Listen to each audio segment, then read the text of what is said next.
Nih, assalamualaikum warahmatullahi wabarakatuh. Berjumpa lagi di mata kuliah Kajian Biologi dan Penulisan Karya Ilmiah.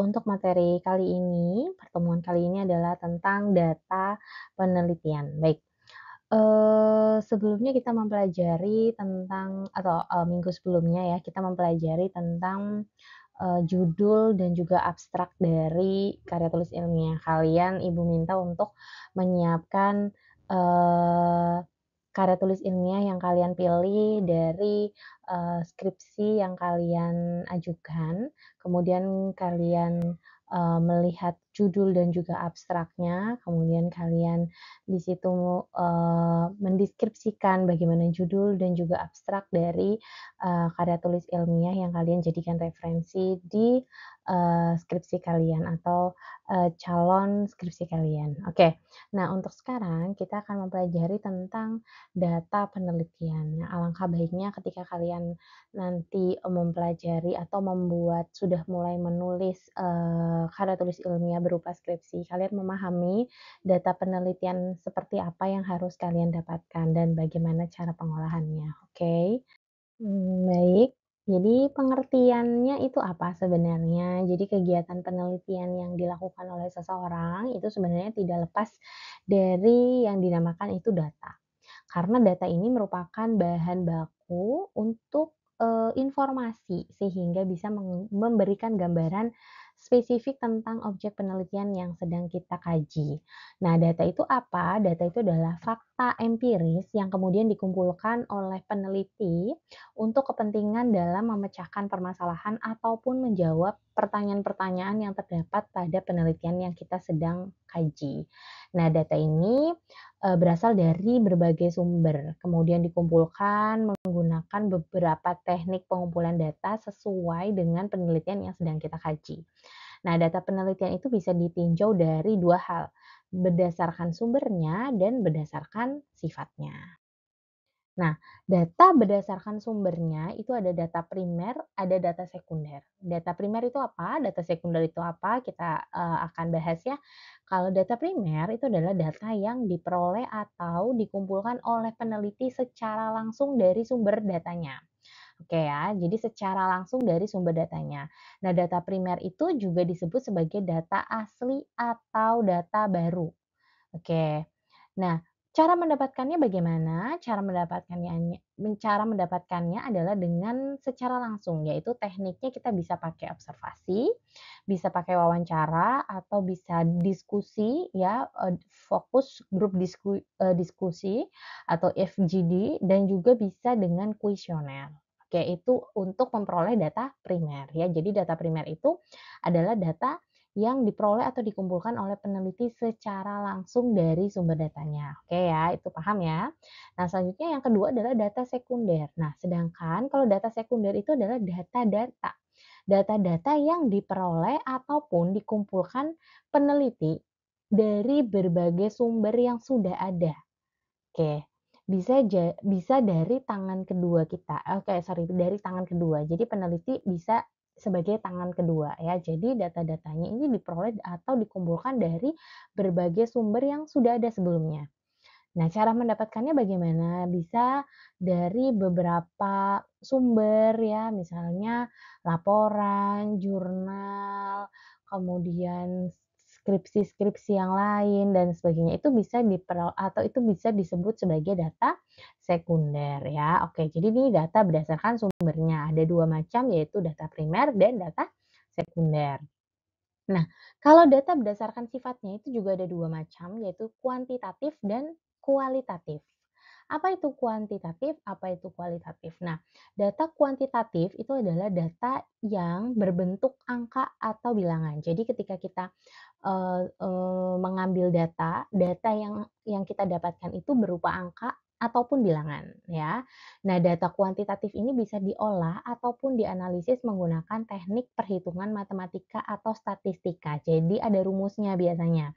Jadi yang pakai rumus-rumus ini biasanya datanya berupa angka ataupun bilangan. Jadi itu disebut sebagai data kuantitatif. Nah, sedangkan data kualitatif itu adalah data-data yang diperoleh dari bentuk kata-kata ataupun kalimat.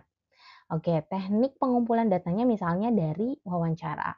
Oke, wawancara, kemudian menganalisis dokumen, kemudian ada diskusi, kemudian ada observasi, dan sebagainya. Nah, bentuk data atau bentuk lain dari data kuantitatif itu bisa berupa gambar juga boleh, boleh dari pemotretan ya, ataupun rekaman video. Oke ya, dari hasil wawancara yang sudah dilakukan. Jadi bedanya kuanti dan kuali adalah seperti itu ya. Nah, data yang kita dapatkan kalau kuanti itu berupa angka atau bilangan, sedangkan kalau kualitatif itu adalah berupa kata-kata ataupun kalimat. Oke. Nah, data kuantitatif ya, kuantitatif itu artinya yang diperoleh berupa angka ataupun bilangan ya, itu bisa dikelompokkan berdasarkan, cara mendapatkannya, yaitu ada 2 macam. Ada data distrik dan ada data kontinum. Apa itu data distrik? Data distrik itu adalah data yang mana dalam bentuk angka ataupun bilangan yang diperoleh dengan cara membilang. Oke, seperti apa contohnya? Contohnya misalnya, jumlah sekolah dasar negeri di kecamatan X sebanyak 20. Oke ya. Jumlah siswa laki-laki di SD Y itu sebanyak 67 orang. Oke. Kemudian yang ketiga, jumlah penduduk di Kabupaten Z sebanyak 246.867 orang. Karena diperoleh dengan cara membilang, maka data distrik akan berbentuk bilangan bulat. Jadi bukan bilangan pecahan, sudah pasti bulat gitu ya. Jumlah anak perempuan segini, nggak mungkin ada komanya gitu ya. Jadi jumlah warga yang ada di kecamatan A misalnya sebanyak sekian gitu. Jadi tidak berupa bilangan atau pecahan, sorry, tidak berupa pecahan. Nah, itu yang disebut sebagai data diskrit. Diskrit. Oke. Nah, sedangkan data kontinum itu adalah data yang diperoleh dalam bentuk angka maupun bilangan berdasarkan dari hasil pengukuran. Oke, jadi ada perhitungannya biasanya, itu disebut sebagai data kontinum. Ya, data kontinum ini dapat berbentuk bilangan bulat ataupun pecahan. Jadi tergantung dari jenis skala pengukuran yang digunakan. Jadi bisa berupa bilangan bulat atau pecahan ya, desimal dan lain sebagainya. Itu disebut data kontinum. Contohnya misalnya tinggi badan Budi adalah 150,5 cm gitu ya. Kemudian IQ Budi adalah 120. Nah, itu juga kontinum ya. Kemudian suhu udara di ruang kelas itu sebesar 24 derajat Celcius. Itu juga kontinum. Jadi itu data kontinum adalah data yang diperoleh dari hasil pengukuran. Oke, bisa membedakan ya dengan data diskrit tadi. Oke. Nah, berdasarkan tipe skala pengukurannya, oke, data kuantitatif itu juga bisa dikelompokkan menjadi 4 tingkatan yang memiliki sifat yang berbeda. Oke, jadi berdasarkan tipe pengukurannya, itu data kuantitatif dibagi menjadi 4 dengan sifat yang berbeda-beda. Yang pertama ada data nominal. Oke, data nominal ini sering disebut juga sebagai data kategori. Yaitu apa? Yaitu data yang diperoleh melalui pengelompokan objek berdasarkan kategori tertentu. Jadi ada pengelompokan objek dulu berdasarkan kategori-kategori. Nah, perbedaan kategori objek ini hanya menunjukkan perbedaan kualitatif. Nah, jadi ada perbedaan antara beberapa kategori ya, kemudian di situ ada nominalnya. Nah, walaupun data nominal ini dapat dinyatakan dalam bentuk angka, namun angka tersebut tidak memiliki urutan atau makna secara matematis. Jadi tidak bisa dibandingkan. Logika perbandingan lebih dari atau kurang dari tidak bisa digunakan untuk menganalisis data nominal. Jadi tidak memakai lebih dari ataupun kurang dari. Jadi, di sini menggunakan operasi matematika seperti penjumlahan, pengurangan, perkalian, pembagian gitu ya. Ini juga ternyata untuk operasi matematika tidak dapat digunakan untuk analisis data nominal. Jadi, seperti apa contohnya? Contohnya adalah seperti jenis kelamin yang terdiri dari dua kategori. Jadi ada dua kategori dulu ya, yaitu adalah jenis kelamin laki-laki dan jenis kelamin perempuan. Oke, satu untuk laki-laki, dua untuk perempuan. Nah, itu ada kategorinya ya. Nah, angka yang menunjukkan kategori satu itu adalah laki-laki ya, dan angka yang menunjukkan kategori kedua yaitu adalah perempuan itu hanya simbol. Jadi bukan sesuatu yang diperoleh dari perhitungan. Jadi itu adalah simbol dari kedua kategori tersebut supaya mudah menyebutkannya, oke ya. Nah, angka-angka tersebut itu tidak memiliki makna kuantitatif, oke ya. Jadi tidak mempunyai makna kuantitatif, dia tidak bisa dilakukan dengan perhitungan operasi matematika, kemudian juga tidak bisa dibandingkan lebih dari ataupun kurang dari. Oke. Contoh lagi, status pernikahan yang terdiri dari 3 kategori. Ya, jadi ada 3 kategori status pernikahan. Kategori pertama itu adalah belum menikah. Kategori kedua itu adalah menikah. Kategori ketiga itu adalah janda atau duda. Jadi ada 3 kategori pada status pernikahan. Dan kategori satu, 2, dan 3 itu adalah merupakan data nominal yang tidak bisa dibandingkan. Nah, oke ya, paham. Jadi ini hanya berkaitan dari kategori, membedakan kategori. Dalam hal ini adalah kategori status pernikahan. Oke, jadi seperti itu ya. Itu adalah data nominal. Selanjutnya, data ordinal. Apa itu data ordinal? Data ordinal adalah data yang berasal dari suatu objek atau kategori yang telah disusun secara berjenjang menurut besarnya. Ya, oke. Jadi ini adalah data yang berasal dari suatu objek ataupun kategori yang sudah disusun berjenjang menurut besarnya. Oke.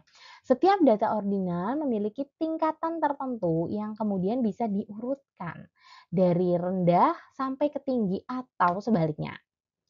Tapi jarak dan rentang antar jenjang itu tidak selalu sama. Oke ya, jadi tidak harus sama ya antara jarak ataupun rentang antara satu urutan yang pertama dengan urutan yang kedua itu atau dan seterusnya itu tidak sama, tidak harus sama. Kemudian dibandingkan dengan data nominal ya, data yang sebelumnya, data ordinal ini memiliki sifat berbeda dalam hal urutan, di mana di sini karena ada perbandingan sehingga ada fungsi pembeda yang berlaku dalam hal ini adalah lebih besar dan lebih dari dan kurang dari, sorry. Nah, walaupun data ordinal ini bisa disusun dalam suatu urutan, tapi dia bukan sesuatu yang bisa dihitung menggunakan operasi matematika. Jadi tidak bisa dihitung dengan penjumlahan, pengurangan, perkalian maupun pembagian. Oke, contohnya misalnya seperti ini ya. Tingkat pendidikan yang disusun dalam urutan sebagai berikut. Kategori pertama itu adalah taman kanak-kanak atau TK. Kategori kedua adalah sekolah dasar atau SD. Kategori ketiga itu adalah sekolah menengah pertama atau SMP. Sekolah menengah atas kedua atau SMA itu kategori 4, kategori kelima diploma, kategori keenam adalah sarjana. Oke. Analisis terhadap urutan data di atas ya, dari kategori 1 sampai ke 6 itu menunjukkan bahwa SD memiliki tingkatan lebih tinggi dibandingkan TK, tapi lebih rendah dari SMP. Oke ya. Jadi ada bisa kita bandingkan lebih dari atau kurang dari. Tapi data ini kita tidak bisa menggunakan operasi matematika, artinya kita tidak bisa menjumlah atau mengurangi. Ya, oke.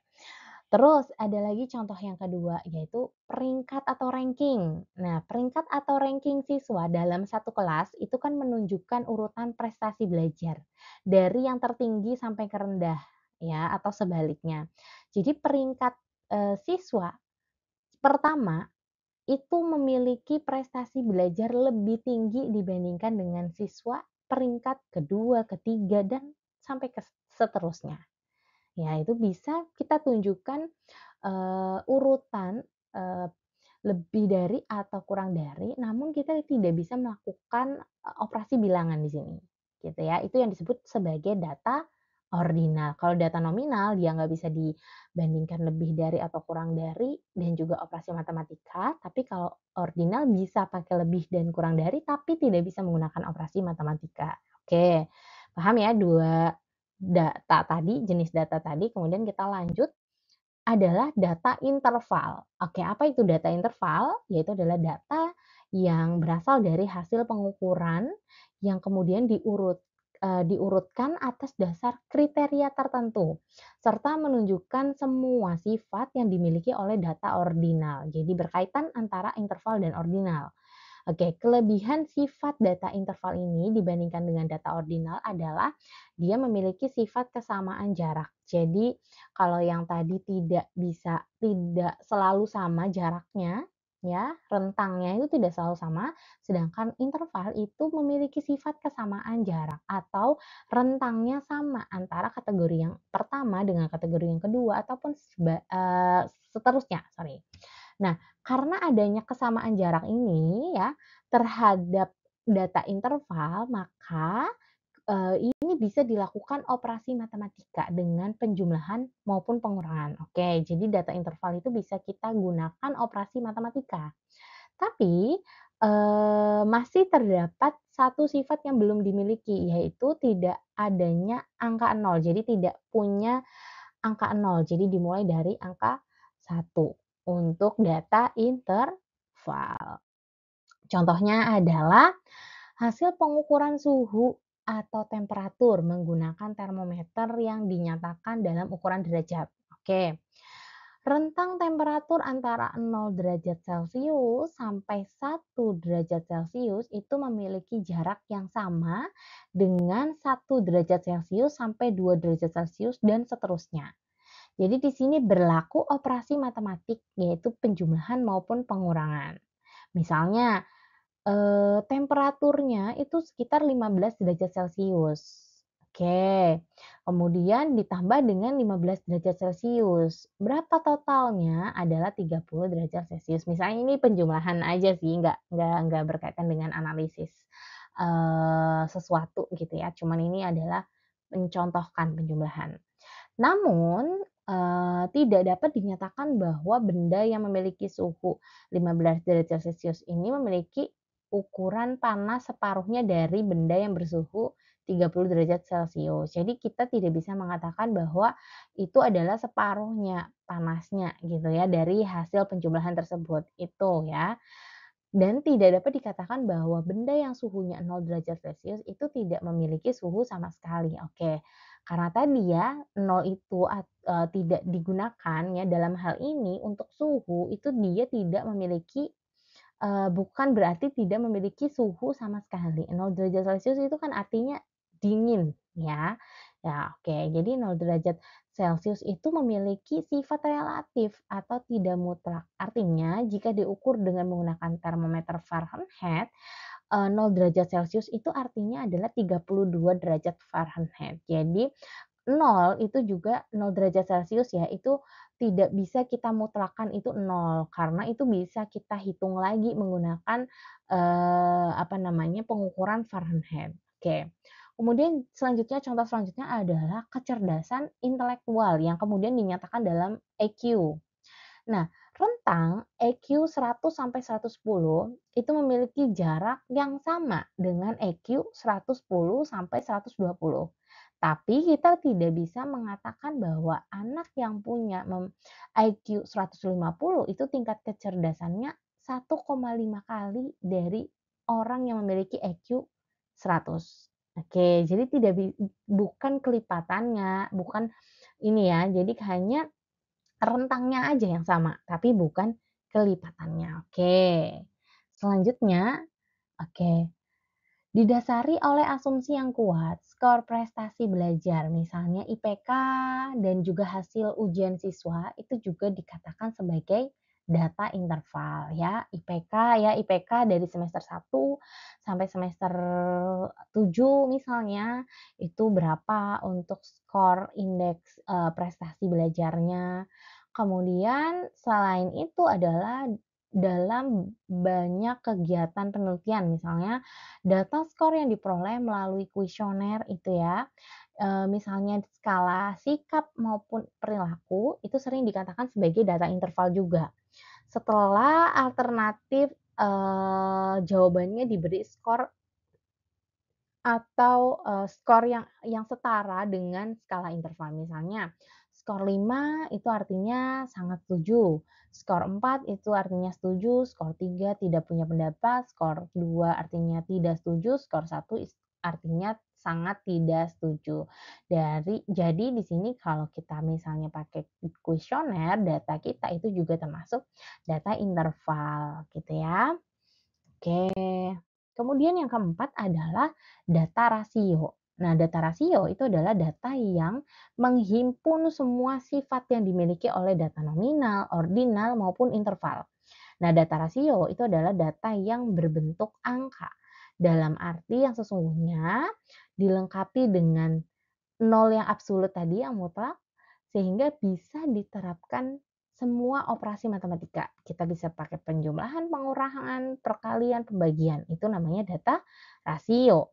Nah, sifat-sifatnya yang membedakan antara data rasio dan juga jenis data lainnya itu adalah dari data nominal, ordinal, dan interval itu karena data rasio bisa memakai operasi matematika. Contohnya adalah panjang suatu benda yang dinyatakan dalam ukuran meter. Ini adalah data rasio. Jadi kita mengukur panjangnya benda ya 1 meter, berbeda nyata dengan benda yang panjangnya 2 meter. Gitu ya, itu adalah sifat data nominal. Oke, kemudian ukuran, panjang benda dapat diurutkan mulai dari yang panjang sampai yang terpendek. Ini adalah data ordinal. Jadi kita bisa mengurutkan dari yang panjang 1 meter misalnya sampai misalnya 10 meter. Kemudian perbedaan antara benda yang panjangnya 1 meter dengan 2 meter itu memiliki jarak yang sama dengan, benda yang punya panjang 2 meter dengan 3 meter ya. Nah, itu disebut sebagai data interval. Oke. Nah, kelebihan sifat yang dimiliki data rasio, nah ini ya, tadi kan data nominal, ordinal, interval itu semua ada ya. Kalau rasio itu berarti dari, kategori 1 misalnya angka 0 meter menunjukkan nilai mutlak, artinya tidak ada benda yang bisa diukur. Ya, kalau nol kan nggak ada benda berarti kan. Nah, serta misalnya kategori kedua, misalnya benda yang panjangnya 2 meter. Berarti artinya adalah 2 kali lebih panjang dibandingkan dengan benda yang panjangnya 1 meter. Nah, artinya ini bisa menggunakan atau berlaku operasi matematika. Oke, seperti itu ya. Jadi kalau data rasio itu ada semua sifat dari nominal, ordinal, interval, plus dia bisa pakai rumus matematika atau operasi matematika. Oke. Yang kedua, data hasil pengukuran berat. Ya tadi pengukuran panjang. Nah, ini pengukuran berat. Pengukuran berat suatu benda juga bisa, dalam gram ya, di sini juga termasuk dari data interval juga. Oke, benda yang beratnya 1 kilo berbeda nyata dengan benda yang beratnya 2 kilo. Ukuran benda kita bisa urutkan dari yang terberat sampai teringan atau sebaliknya. Kemudian perbedaan antara berat benda yang 1 kilo dengan yang 2 kilo itu punya rentang yang sama dengan, benda yang ukuran beratnya 2 kilo ke 3 kilo. Oke, dan angka 0 di sini ya, 0 kilo itu menunjukkan tidak ada benda yang beratnya bisa diukur dengan 0 kilo. Artinya tidak ada benda, gitu ya. Nah, benda yang beratnya 2 kilo itu berarti 2 kali lebih berat dibandingkan dengan berat, benda yang beratnya 1 kilo, itu matematisnya. Oke. Nah, setelah mendapatkan data-data tadi ya, kita entah kuantitatif, entah kualitatif, ya macam-macam yang Ibu jelaskan tadi, kuantitatif ya, itu kemudian akan kita analisis. Kita dapatkan terus kita analisis menggunakan beberapa metode. Misalnya kalau yang kuanti ya biasanya dianalisis dengan menggunakan rumus-rumus tertentu, gitu ya. Sedangkan kalau kuali biasanya kita menggunakan bagaimana caranya kita membandingkan dengan penelitian sebelumnya atau, hasil-hasil sebelumnya itu seperti apa, kemudian kita analisis. Kalau yang kualitatif. Nah, teknik analisis data ini tergantung dari jenis datanya yang tadi Ibu sebutkan. Kalau datanya kuanti, biasanya dia ada rumusnya, kalau kuali biasanya kita akan analisis lebih dalam menggunakan, perbandingan bahasa dan lain sebagainya, hasil dan lain sebagainya. Nah, teknik analisis kualitatif berbeda dengan teknik teknik analisis kuantitatif karena sifatnya juga berbeda. Tekniknya pasti berbeda dan, analisisnya juga berbeda gitu. Jadi kurang lebih seperti itu. Jadi nanti kalian ketika mau, eee mulai mengambil data, kalian harus tahu penelitian kalian ini termasuk ke kuantitatif atau kualitatif, datanya harusnya seperti apa, teknik pengambilan datanya, pengukuran datanya, dan kemudian teknik analisisnya itu seperti apa, itu harus paham. Oke, baik, mungkin itu saja, materi yang Ibu sampaikan. Oke, baik ya, kalau ada pertanyaan dan diskusi silakan boleh diajukan di, eee WhatsApp grup. Oke, thank you. Wabillahi taufik wal hidayah. Wassalamualaikum warahmatullahi wabarakatuh. Terima kasih semuanya.